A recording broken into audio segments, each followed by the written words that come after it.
নমস্কাৰ, মই শ্ৰী পিংকু গগৈ। আপোনালোকৰ ওচৰত মই আজি ভস্ত্ৰিকা প্ৰণায়াম কেনেকৈ আপোনালোকে কৰিব তাৰ ওপৰত এই ভিডিঅ'টি আগবঢ়াইছোঁ। পোনপ্ৰথমতে আমি সুখাসনত মই বহিছোঁ। আপোনালোকেও বহিব পাৰিব। যিসকলে নোৱাৰে তেখেতসকলে চকীত বহিব বা আপোনাৰ যি সুবিধা হয় তাতেই বহি কৰিব। হাতৰ মুদ্ৰা এনেধৰণে ল'ম। জ্ঞান মুদ্ৰা আমি বুঢ়া আঙুলি আৰু তৰ্জনী আঙুলি এনেধৰণে সংযুক্ত কৰিছোঁ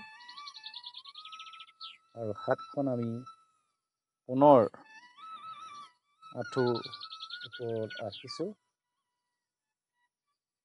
মেৰুদণ্ড পোন কৰি বহিছোঁ। পোন কৰি ৰাখিব, যিমান পাৰে নিজক পোন কৰি ৰাখিব।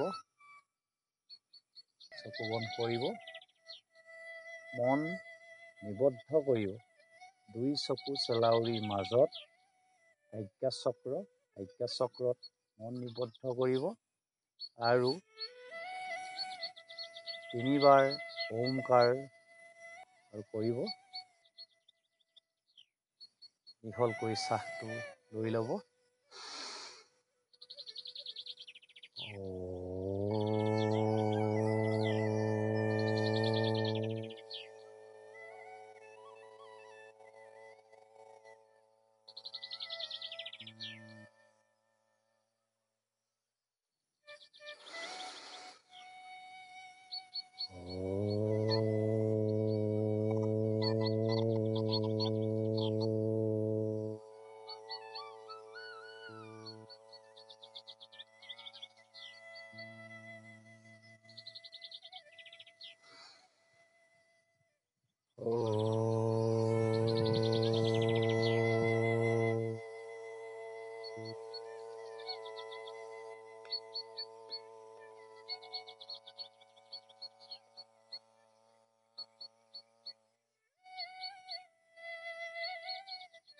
তিনিবাৰ ওমকাৰ কৰিলোঁ।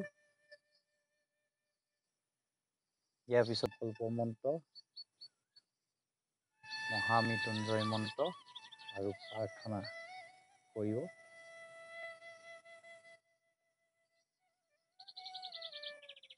ভস্ত্ৰিকা প্ৰণায়াম এতিয়া কৰিম।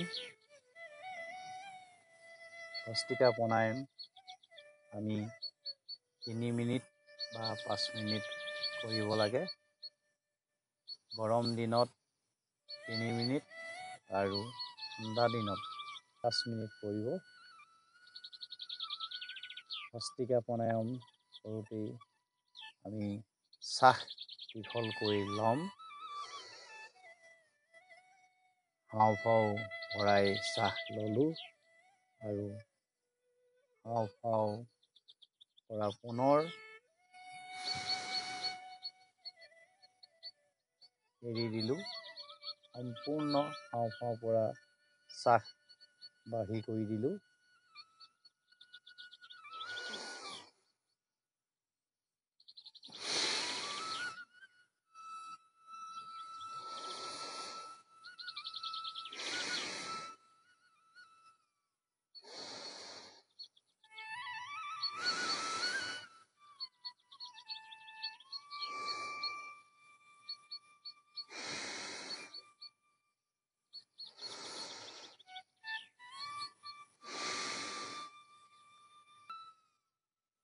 সম্পূৰ্ণ সুস্থ তেখেতসকলে মধ্যম গতিত বা তীব্ৰ বেগীত কৰিব পাৰিব। কৰোঁতে সাৱধানতা ল'ব লাগিব। যিসকলৰ ৰোগ আছে,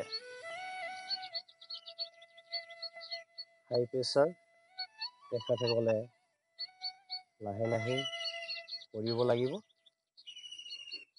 খৰগতিত কৰিব নোৱাৰিব, প্ৰেছাৰ বাঢ়ি আহিব যিহেতু। যিসকলৰ হাৰ্টৰ প্ৰব্লেম আছে তেখেতসকলেও লাহে লাহে শ্বাস ল'ব আৰু এৰিব। এনেধৰণে অভ্যাস কৰিব, খৰকৈ নকৰিব।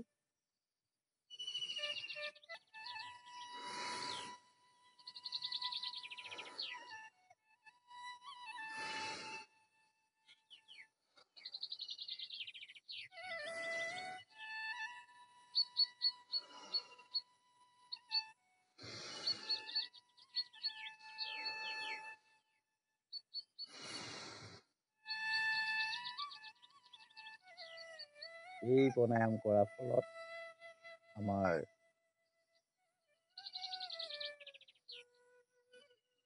মন, শৰীৰ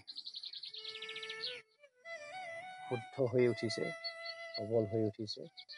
আমাৰ শৰীৰত যদি আমি ভস্ত্ৰিকা নকৰোঁ বা যিসকল ৰোগী ব্যক্তি তেখেতসকলৰ শৰীৰত আমাৰ পূৰ্ণতাত আমাৰ অক্সিজেন শৰীৰে নাপায় বা নাথাকে শৰীৰত। সেয়েহে আমি এই ভস্ত্ৰিকা প্ৰাণায়াম কৰিব লাগে। আৰু যিসকলৰ মাইগ্ৰেন হ'লে এই ভস্ত্ৰিকা কৰিলে সুফল পাব।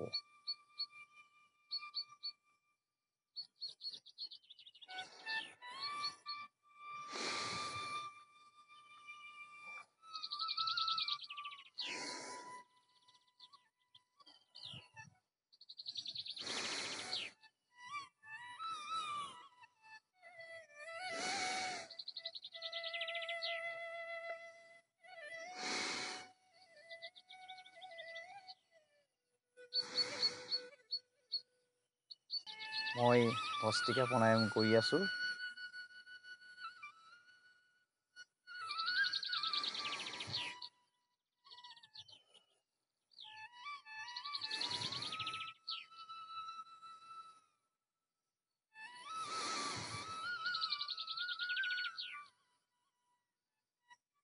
আমাৰ হাওঁফাওঁ সবল হৈছে আৰু ইমিউনিটি ছিষ্টেম ষ্ট্ৰং হৈছে। প্ৰতিৰোধক ক্ষমতা। ভস্ত্ৰিকা প্ৰাণায়াম কৰিলোঁ।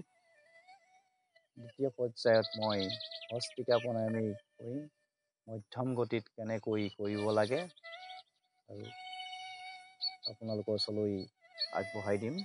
আপোনালোকে মোৰ ভিডিঅ' চাই আপোনালোকে শিকিব পাৰিব। ধন্যবাদ।